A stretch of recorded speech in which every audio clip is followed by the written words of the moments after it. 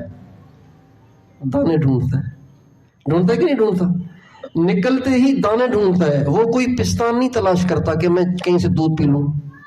اس کی فطرت میں دانوں کو چگنا رکھا ہوا ہے، اللہ نے رکھا ہوا ہے.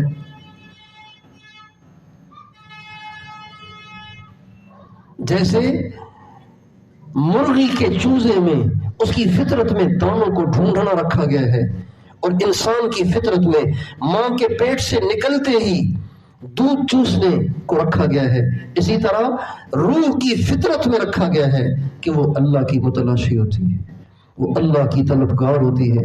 لیکن جب انسان دنیا میں آ کے گناہوں کے ماحول میں اور برائی کے ماحول میں رہتے رہتے رہتے رہتے رہتے رہتے اپنی زندگی گزار رہا ہوتا ہے تو یہ جو بھوک ہے نا، بھوک یہ مٹ جاتی، دب جاتی ہے. اس لیے اللہ تعالیٰ نے اس کو بیماری کہا ہے. بھئی جب بیماری آ جاتی ہے، جب انسان بیمار ہوتا ہے تو بھوک بند ہو جاتی ہے نا، بھوک بند ہو، پیاس نہیں لگتی، بھوک نہیں لگتی، یہ بیماری ہے.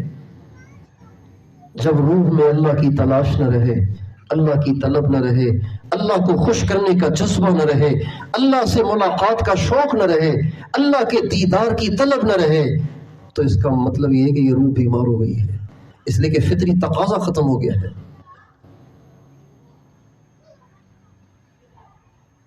حضرت عبداللہ ابن جہش رضی اللہ تعالی عنہ حضرت سعد سے کہنے لگے کہ اے سعد، آؤ آج مل کے دعا کرتے ہیں.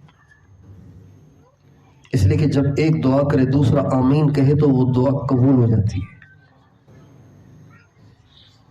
کہنے لگے ٹھیک ہے کر لیتے ہیں دعا. دونوں نے ہاتھ اٹھائے.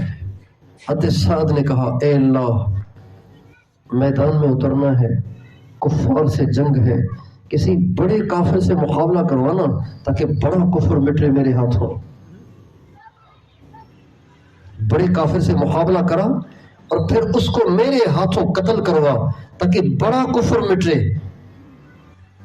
جیسے کسی بڑے اللہ والے کے جانے سے روحانی دنیا میں خلا پیدا ہوتا ہے، بڑے کافر کے ذبح ہونے سے بھی کفر میں خلا پیدا ہوتا ہے. تو وہ تمنا کر رہے ہیں یا اللہ، کفر کے مٹنے کے لیے کفار کا مٹنا ضروری ہے، اے اللہ کسی بڑے کافر کو مٹوانا میرے ہاتھوں. حضرت عبداللہ نے کہا آمین، لہذا قبول ہو گئی. اب حضرت عبداللہ کی باری آئی. حضرت عبداللہ نے ہاتھ اٹھائے، اے اللہ میدان میں اترنا ہے، کفر تو مٹ ہی جائے گا، اے اللہ میرا مقابلہ بھی کسی بڑے کافر سے کروانا، کفر تو مٹ ہی جائے گا، تیرا نبی جو آیا ہے کفر کو مٹانے ہی آیا ہے، کفر تو مٹ جائے گا لیکن مجھے اس کے ہاتھوں ذبح کرانا. کسی بڑے پہلوان سے مقابلہ کرا جو مجھے تیرے راستے میں قتل کر دے، اور صرف قتل نہ کرے، میری ناک کو بھی کاٹ دے، کان بھی کاٹ دے، آنکھیں بھی نکال دے، جسم کے ٹکڑے ٹکڑے کر دے. تو ٹکڑے ٹکڑے کیوں کروانے کا شوق ہو رہا ہے؟ تو کہنے لگے یا اللہ اس لیے تاکہ قیامت کے دن جب کٹی ناک کے ساتھ اور پھوٹی ہوئی آنکھوں کے ساتھ اور کٹے ہونٹوں کے ساتھ اور جسم کے الگ الگ ٹکڑوں کے ساتھ تیرے سامنے پیشی ہو اور تو مجھ سے پوچھے کہ عبداللہ یہ کیوں ہوا، تو میں بے دھڑک کہہ سکوں تیرے لیے تو ہوا اور کس کے لیے ہوا.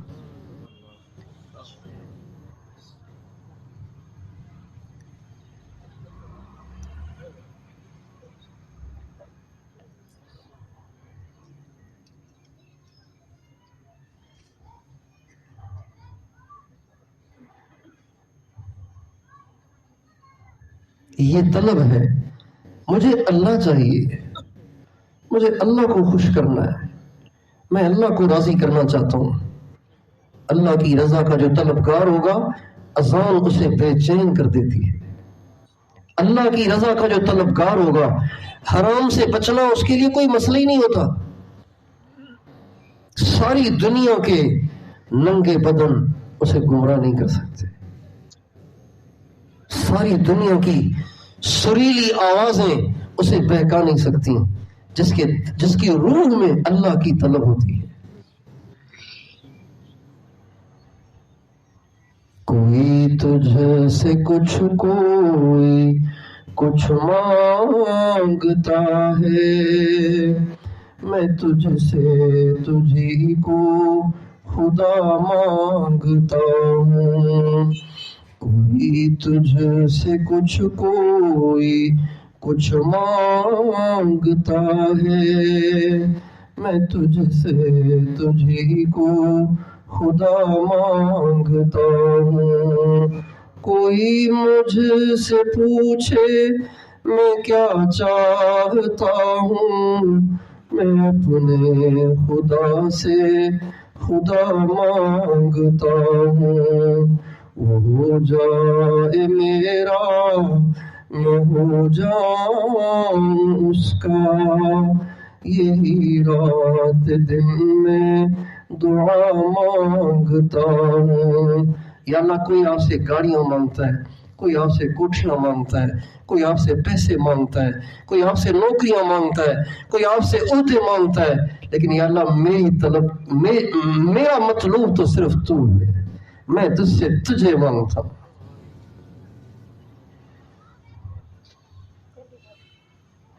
یہ جو طلب ہے نا، یہ روح کی تندرستی ہے۔ اللہ کی طلب لگ جائے، اللہ کی جستجو لگ جائے، اللہ کو خوش کرنے کا شوق آ جائے۔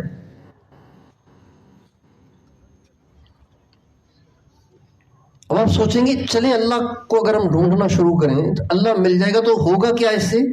بھائی اللہ ملے گا تو سب کچھ ملے گا، دنیا بھی ملے گی، آخرت بھی ملے گی۔ اور اللہ مل جائے تو چاہے دنیا نہ بھی ملے تو بھی بہت مزے میں ہوتی ہے زندگی۔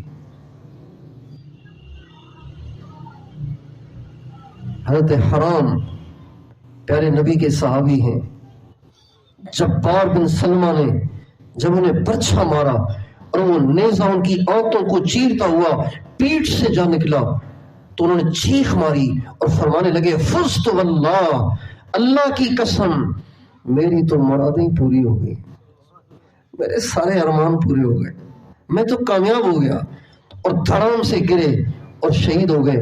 تو جبار بن سلمہ نے آس پاس والوں سے کہا یہ تو مر گیا ہے، اس کا تو پیٹ پھٹ گیا، آنتیں کٹ گئیں اور اس کی بیوی بیوہ ہو گئی، بچہ یتیم ہو گئی، یہ کہہ رہا ہے میں کامیاب ہو گیا، میرے ارمان پورے ہو گئے، تو یہ کیا کہہ رہا ہے؟ تو کہنے لگے یہ جنت کی کامیابی کی خبر دے رہا ہے۔ کہنے لگے پھر مجھے بھی کلمہ پڑھاؤ۔ جس نے شہید کیا وہ بھی کلمہ پڑھ کے مسلمان ہو گیا۔ اللہ مل جائے تو پھر موت میں بھی مزہ ہے، اللہ مل جائے شہید ہو جانے میں بھی مزہ ہے، اللہ مل جائے تو بھوک میں بھی مزہ ہے، اللہ مل جائے تو فاقے میں بھی مزہ ہے، اللہ مل جائے تو غربت میں بھی مزہ ہے، اللہ مل جائے تو خالی جیب میں بھی مزہ ہے، اللہ مل جائے تو خالی پیٹ میں بھی مزہ ہے۔ اللہ نہ ملے آپ بنگلوں میں بھی رہتے ہوں گے بے چین رہیں گے، گاڑیوں میں گھومیں گے بے چین رہیں گے، دنیا کی ساری نعمتیں آپ کے پاس ہوں، لیکن اللہ نہیں ملا آپ بے چین رہیں گے، پریشان رہیں گے، زندگی ادھوری رہے گی، زندگی اجیرن رہے گی۔ الذین آمنوا وتطمئن قلوبهم بذکر اللہ الا بذکر اللہ تطمئن القلوب۔ اے دنیا بھر کے انسانوں کان کھول کر سنو، اگر دل کا سکون چاہیے تو صرف اللہ کو خوش کرنا پڑے گا، اللہ کو یاد کرنا پڑے گا۔ یہ روح کی تندرستی ہے۔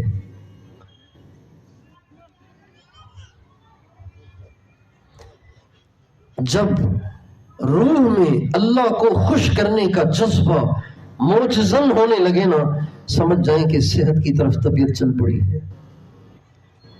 اور اگر کپڑے ایسے ہوں، گھر ایسا ہو، گاڑی ایسی ہو، پیسہ اتنا ہو، عہدہ ایسا ہو، واہ واہ ہو، شہرت ہو، بلے بلے ہو، بیمار ہے بیچارہ، معذور ہے۔ کسی بچے کا مٹی کھانا یہ اچھی بات ہے یا عیب ہے؟ بولیے، عیب ہے نا۔ اسی طرح کسی بالغ کا اللہ کے علاوہ کسی اور کا طلبگار ہونا یہ بھی عیب ہے، یہ بیماری ہے۔ یہ اللہ کا غیر کسی شکل میں ہو، انسان کی شکل میں ہو، پیسے کی شکل میں ہو، عہدے کی شکل میں ہو، عزت اور شہرت کی شکل میں ہو، وہ مطلوب بنائے جانے کے قابل نہیں ہے۔ مطلوب بنائے جانے کے قابل صرف ایک ذات اقدس ہے، اس کا نام اللہ ہے۔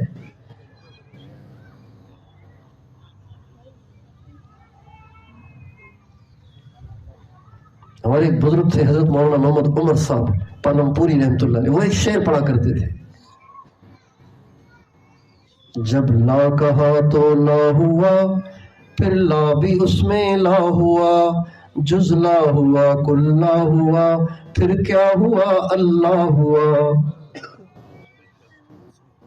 جب لا کہا تو لا ہوا، پھر لا بھی اس میں لا ہوا، جز لا ہوا کل لا ہوا، پھر کیا ہوا اللہ ہوا۔ اس کا مطلب یہ ہے کہ جب میں کہتا ہوں نا لا الہ الا اللہ، جب لا کہتا ہوں اس میں ہر چیز پہ تلوار پھر جاتی ہے، ہر چیز کی نفی ہو جاتی ہے، اور پھر ہر چیز کی بھی نفی ہوتی ہے، خود لفظ لا کی بھی نفی ہو جاتی ہے، جز کی بھی نفی، کل کی بھی نفی، انسانوں کی بھی نفی، جنات کی بھی نفی، فرشتوں کی بھی نفی، مال کی بھی نفی، پیسے کی بھی نفی، اور عہدے کی بھی نفی، شہرت کی بھی نفی، ہر چیز کی نفی، بس ایک ہی رہ جاتا ہے، اس کا نام اللہ ہے۔ ابراہیم علیہ السلام نے جب ان کی مورتیاں توڑی نا نمرود کی، ان کا جو مین بت خانہ تھا، مرکزی بت خانہ، اس کی مورتیاں ساری توڑ ڈالیں، اور پتہ بھی چل گیا کہ اس نے کیا ہے، تو حضرت ابراہیم کو انہوں نے رسیوں سے باندھا اور ایک بہت بڑی آگ جلائی اور اس آگ میں پھینک دیا ان کو۔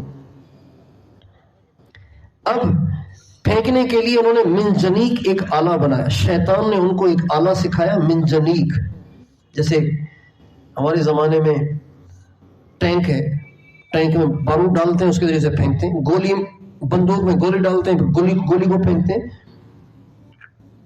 اور غلیل میں پتھر ڈال کے پھینکتے ہیں۔ اس طرح سے ایک آلہ بنا کے دیا جس میں ان کو بٹھایا گیا، کپڑے اتارے گئے، رسیوں سے باندھا گیا اور ان کو پھینکا گیا۔ جب ان کو پھینکا جانے لگا تو آسمانوں میں ہلچل مچ گئی۔ اللہ پاک سے فرشتوں نے درخواست کی، یا اللہ دنیا میں آپ کا ایک ہی ابراہیم تو ہے، آج اس کو بھی جلایا جا رہا ہے، تو آپ اس کی مدد کریں نا، اتنی بڑی آگ ہے تو ابراہیم تو بیچارہ جل بھن جائے گا۔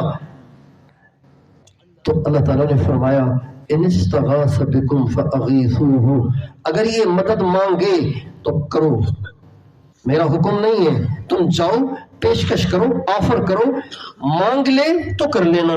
چنانچہ فرشتہ آیا، آگ کا فرشتہ الگ آیا، ہوا کا فرشتہ الگ آیا، اور دونوں نے آ کے اللہ کے عاشق خلیل سے کہا ابراہیم اتنی بڑی آگ ہے، آپ کو ڈالا جا رہا ہے، تو آپ ہمیں حکم دیں گے، ہمارے لائق کوئی خدمت ہے کہ ہم اس آگ کو بجھا دیں یا اڑا دیں؟ تو حضرت ابراہیم علیہ السلام بڑی بے نیازی کے ساتھ فرمانے لگے اما الیکما فلا واما الی اللہ فبلا، ہاں ضرورت ہے، آج مجھے ضرورت ہے، لیکن تمہاری نہیں، میں نے تو سب کی نفی کی ہے، اس میں تمہاری بھی نفی ہو گئی ہے، اب تو مجھے اس کی ضرورت ہے جس کے نام پہ مجھے ڈالا جا رہا ہے۔ چنانچہ جب حضرت ابراہیم نے فرشتوں کو بھی بیچ میں استعمال نہ کیا تو اللہ نے بھی سارے واسطے ہٹا دیے، اور اللہ تعالیٰ نے براہ راست آگ کو حکم دیا یا نار کونی بردن وسلام علی ابراہیم، اے آگ میرا خلیل آ رہا ہے، خیال کرنا اس کا، جلنے نہ پائے، جلنے بھی نہ پائے، تپش بھی نہ لگنے پائے، گرمی بھی نہ لگنے پائے، بردن،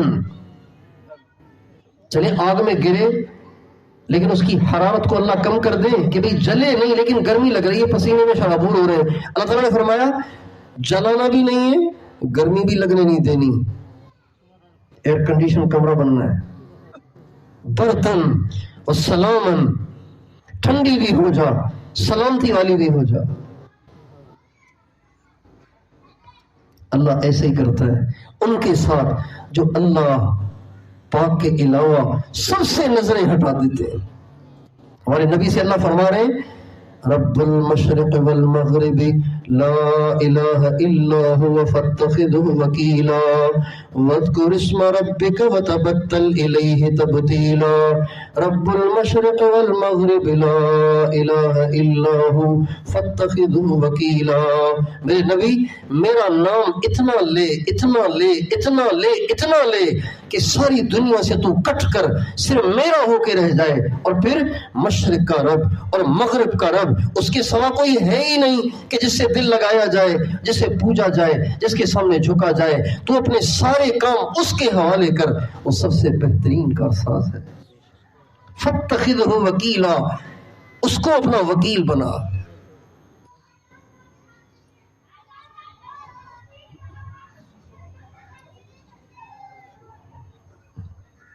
ہمارے حضرت جی کے صاحبزادے فرمانے لگے کہ ہمارے حضرت جی پہ جب کبھی کوئی پریشانی آتی تھی تو فرماتے تھے ہم نے اپنا کام اس وکیل کو سونپ دیا جو کبھی کیس میں ہارتا نہیں ہے. ہم نے اپنا کام اس وکیل کے سپرد کر دیا جو کبھی اپنے کیس میں ہارتا نہیں ہے. وکیل ہارتے بھی ہیں جیتے بھی ہیں. ہم نے اپنا کام اس وکیل کے حوالے, وکیل کہتے ہیں اس کو جس کے حوالے کام کیے جائے, ہم نے اپنا کام اس وکیل کے سپرد کر دیا جو کبھی اپنے کیس میں ہارتا نہیں.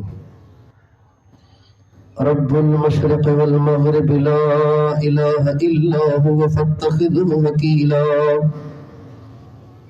مشرق کا رب, مغرب کا رب, اس کے سوا کوئی ہے کوئی نہیں ہے, اس کے سوا کوئی کارساز نہیں ہے. لہذا اپنے سارے کام اس کے سپرد کر.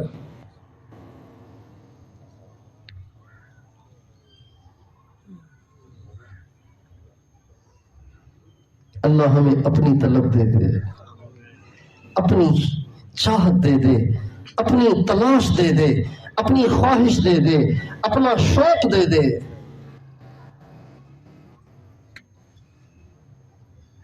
یہ بھی ایک شوق ہے. پیسہ کمانے کا شوق ہے نا. آپ دیکھیں پاگلوں کی طرح دنیا لگی ہوئی ہے, لگے ہوئے ہیں, تھکتے ہی نہیں ہیں, تھکتے ہی نہیں ہیں, اور پیٹ بھرتا ہی نہیں ہے. ارب پتی بھی دن رات لگا ہوا ہے. بھائی آپ تو ارب پتی ہیں, آپ کی تو نسلوں کو بھی کافی ہے, آپ کو کیا ہو گیا ہے؟ لگے ہوئے ہیں, لگے ہوئے ہیں, لگے ہوئے ہیں. کوئی مطمئن نہیں ہے. یہ جنون ہے. ہمارے نبی کا ارشاد ہے لو ان لابن آدم وادیا من ذهب لاحب ان يكون له وادیان. اگر کسی آدم کے بیٹے کو پورا سونے کا جنگل دے دیا جائے نا, وہ کہے گا اللہ میاں ایک اور. وَلَن يَمْلَأَ فَاهُ إِلَّا التُّرَابُ. اس کا پیٹ قبر کی مٹی سے پہلے نہیں بھرے گا. یہ جو اس کی جو بھوک ہے نا, یہ قبر میں جا کے ختم ہوگی. یہ شوق ہے, پیسہ پیسہ پیسہ, مال مال مال, عزت عزت عزت, شہرت شہرت شہرت, واہ چاہیے, بلے بلے چاہیے. اور جو نوجوان انٹرنیٹ کے گندے نالے میں جا گرے ہیں, انہیں شوق ہے روزانہ نئے چہرے, روزانہ نئے بدن. یہ ایک شوق ہے, یہ ایک جنون ہے. بھرتا ہی نہیں پیٹ, بھرتا ہی نہیں پیٹ, بھرتا ہی نہیں پیٹ. روزانہ نئی فلم, روزانہ نئے بدن, روزانہ نئے چہرے, پیٹ ہی نہیں بھرتا. اور یہ بھی ایک شوق ہے. مجھے اللہ چاہیے, مجھے حضور چاہیے. مجھے کون چاہیے؟ بولیے, مجھے حضور چاہیے.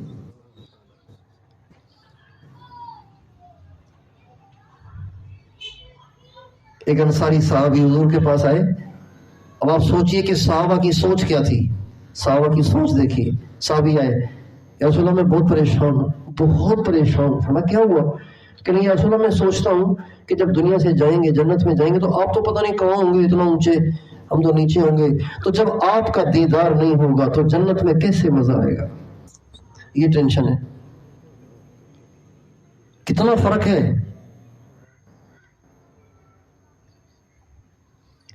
آپ کے بغیر جنت تو مزہ نہیں دے گی. آپ نے فرمایا آپ نے فرمایا، آپ تو خاموش رہے، حضرت جبریل آ گئے۔ اللہ اکبر! کیا صحابہ اللہ کے ہاں مقبول ہیں کہ وہ سوال کرتے ہیں جواب عرش سے آتا ہے۔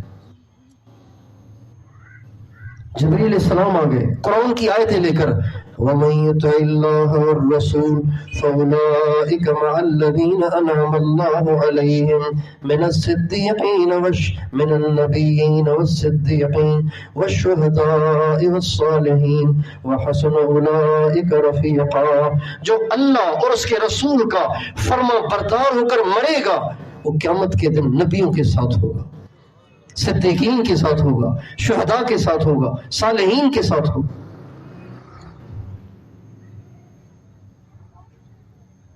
ایک شخص نے کہا، صحابہ کی ٹینشن دیکھیے، صحابہ کی فکریں دیکھیے، ایک شخص نے کہا یا رسول اللہ، ایک آدمی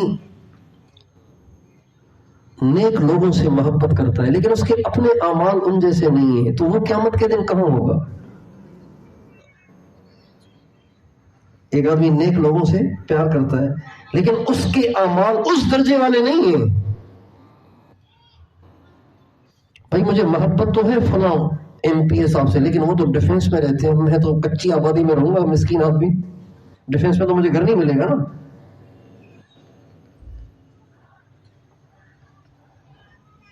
المرء يحب القوم ولم يلحق بهم، محبت کرتا ہے لیکن اس بیچارے کے اعمال اس درجے کے نہیں ہیں، تو آپ نے فرمایا گھبراؤ نہیں، المرء مع من احب، جس کے ساتھ تمہیں محبت ہے اسی کے ساتھ ہوگے۔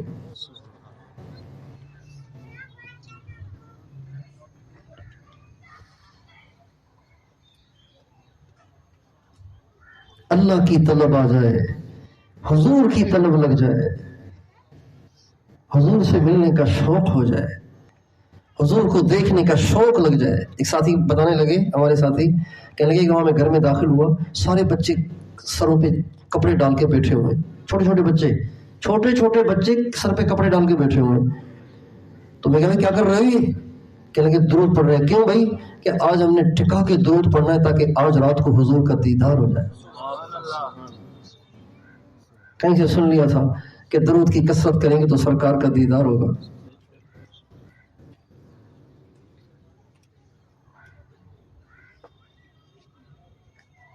اللہ ہمیں یہ طلب دے دے، اللہ یہ والی پیاس لگا دے، یہ والی بھوک لگا دے۔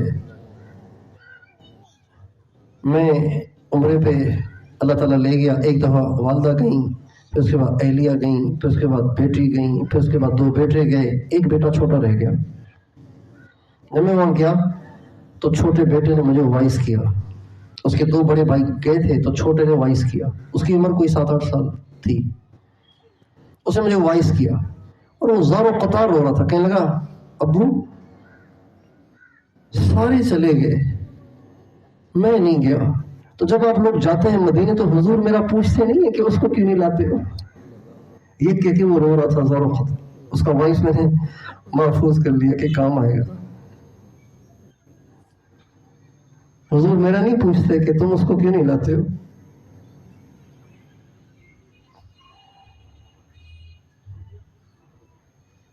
یہ روح کی تندرستی ہے کہ روح اللہ کے لیے تڑپے، حضور کے لیے تڑپے۔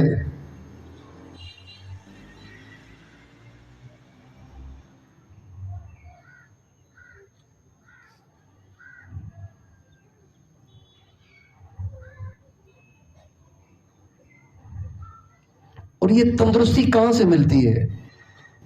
ان بیماریوں کا علاج کہاں ہوتا ہے؟ یہ بیماری ہے نا کہ بھوک نہیں لگ رہی، روح کو اللہ کی بھوک نہیں لگ رہی، روح کو حضور کی بھوک نہیں لگ رہی، یہ بیماری کیسے جائے گی؟ اس کا علاج کہاں ہوتا ہے؟ اس کا علاج اہل اللہ کی صحبت ہے۔ اس کا علاج کیا ہے؟ اس کا علاج کیا ہے؟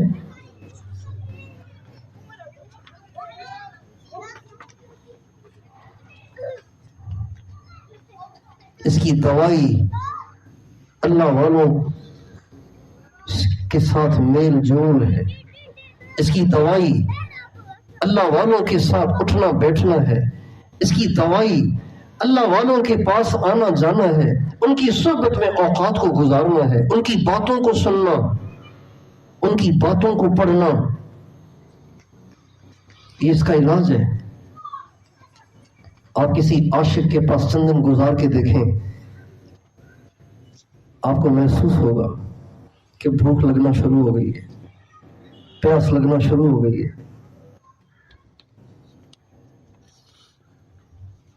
یا ایھا الذین آمنوا اتقوا اللہ وکونوا مع الصادقین۔ اور بزرگ تھے قطب الاقطاب شیخ الحدیث مولانا محمد زکریا صاحب رحمۃ اللہ علیہ، انہوں نے کتاب لکھی ہے فضائل اعمال، سارے جانتے ہوں گے۔ اس میں کتاب فضائل تبلیغ، اس کے آخری ورقے پر یہ آیت انہوں نے لکھی ہے، اور اس کے نیچے اس کی تفصیل لکھی ہے کہ اللہ تعالیٰ فرماتے ہیں اے ایمان والو متقی بنو، یعنی گناہوں سے بچو، حرام چھوڑو، اپنی زندگی کو پاک کرو گناہوں سے۔ پھر آگے فرماتے ہیں وَكُونُوا مَعَ الصَّادِقِينَ، لیکن اس کے لیے تمہیں صادقین کی معیت اختیار کرنی پڑے گی، ہاں اس کے بغیر نہیں ہوگا۔ اس کی تشریح آپ پڑھ لینا، آخری ورقہ ہے فضائل تبلیغ کا۔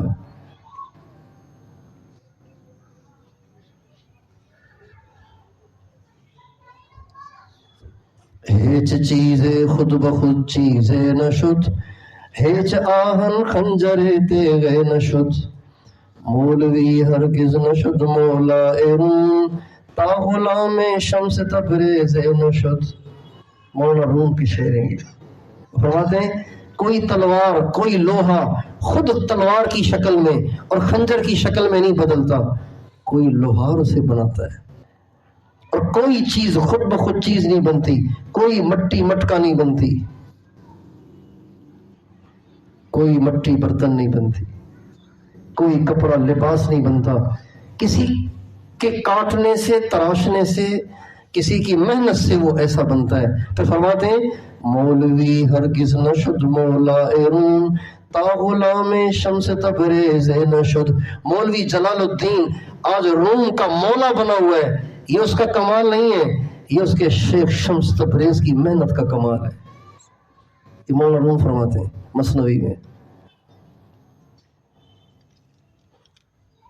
جتنے اللہ والے بنے خود نہیں بنے، یہ کسی کے پاس رہ کے بنے۔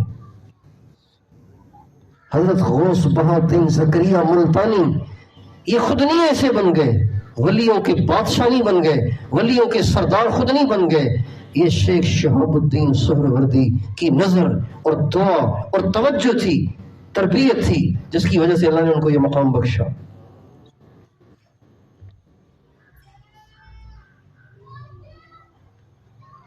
آج اہل اللہ کی صحبت کی خواہش ہی نہیں رہی۔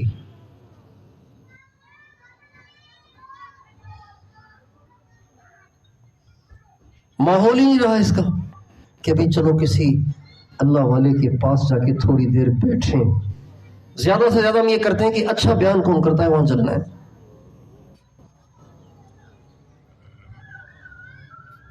بیانوں سے دین نہیں آتا، دین صحبت سے آتا ہے۔ تقریریں سننے سے دین نہیں آتا، دین صحبت سے آتا ہے۔ اگر وہ تقریر کرنے والا ایسا ہے کہ جس کا دل اللہ کی محبت میں بھرا ہوا ہے تو اس کی تقریر میں بیٹھنے سے فائدہ ہوگا۔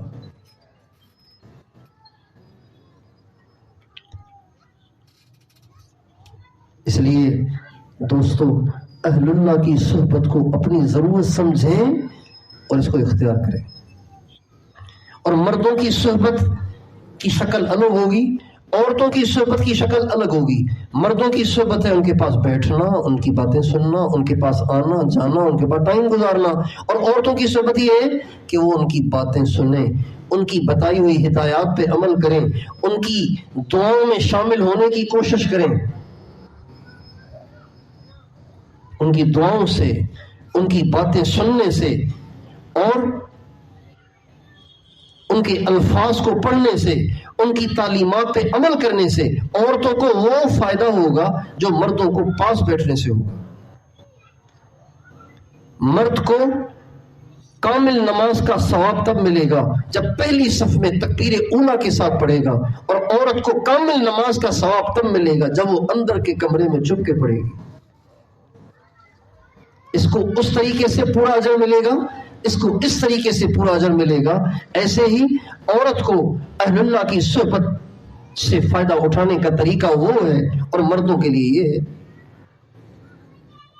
اس لیے عورت مایوس نہ ہو۔ بہت ساری عورتیں ہمارے گھر والوں کو میسیجز کرتی ہیں، ہم عورتیں ہیں، آخر ہم کیا کریں؟ ہم نے خود تو نہیں اپنے آپ کو عورت بنایا، اللہ نے بنا دیا، ہم کیا کریں؟ نہ کسی اللہ والے کی مجلس میں جا سکتی ہیں، نہ کسی اللہ والے کو دیکھ سکتی ہیں، نہ ان کے پاس بیٹھ سکتی ہیں، تو ساری چیزیں ہمارے لیے ناجائز کر دی گئی ہیں۔ تو اس کا یہ جواب ہے کہ ان کو وہی فائدہ ہو اس طریقے سے ہوگا، ان کو یہ فائدہ اس طریقے سے ہوگا۔ اللہ تعالیٰ ہمیں اپنی طرف دے دے، آمین نہیں کہہ رہے ہیں اب؟ اللہ ہمیں اپنی طرف دے دے، اپنی طلب دے دے، اپنی بھوک دے دے، اپنی پیاس دے دے۔ جیسے پیاسا پانی کو ڈھونڈ ہی لیتا ہے نا، ایسے ہی جب اللہ کی تڑپ پیدا ہو جائے گی نا تو اللہ کو ڈھونڈ ہی لیں گے۔ اور نبی کی دعا ہے، اللہم اجعل حبک احب الی من نفسی و اہلی ومن الماء البارد۔ اے اللہ مجھے اپنی طلب اپنی جان سے زیادہ، اہل و عیال سے زیادہ، اور اے اللہ مجھے سخت گرمی میں ٹھنڈے پانی سے زیادہ اپنی پیاس عطا فرما۔ جیسے کوئی گرمی میں ٹھنڈے پانی کے لیے بےتاب ہوتا ہے نا، اس سے زیادہ مجھے تیری بےتابی ہو، تیری تلاش ہو، تیری طلب ہو اور پیاس ہو۔ وآخر دعوانا ان الحمد للہ رب العالمین۔